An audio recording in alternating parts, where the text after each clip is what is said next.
Mare, ito po yung ating baby oil. Ito po yung hair and scalp oil para po sa ating mga newborn babies. So, kung dati po, meron po tayong pinapahid sa mga ulo ng mga anak natin, yung mga baby oil, para po lumago ang kanilang mga buhok, para gumanda. Ito na po ngayon yon, hindi na po katulad dati. So, ito po all natural po, talagang mga pang baby po siya. So, i-open po natin. Dati po kasi, naalala ko nung may dalawa akong anak, talaga pong baby oil lang ang ginagamit. So, ngayon po meron na po talaga siya.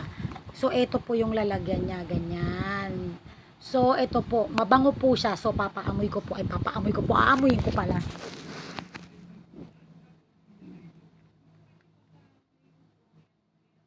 Bango.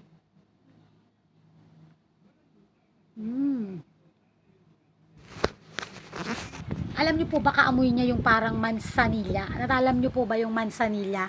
Yung mga pang-baby na ipinapahid po sa, parang sa buhok po ba yon, or sa bumbunan, or sa likod.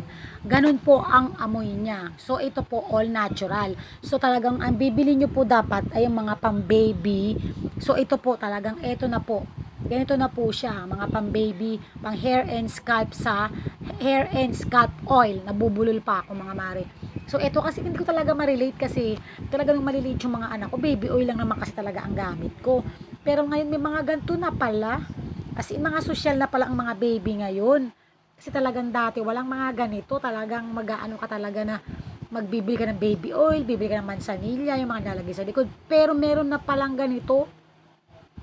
Kaya kayong mga mare, ano pang hinihintay nyo mga pang-babies to? Ito na yung bilin nyo kasi mas safe po to kasi po all natural po ang ingredients niya. So ano pang hinihintay? I-click nyo lang ang yellow basket ko.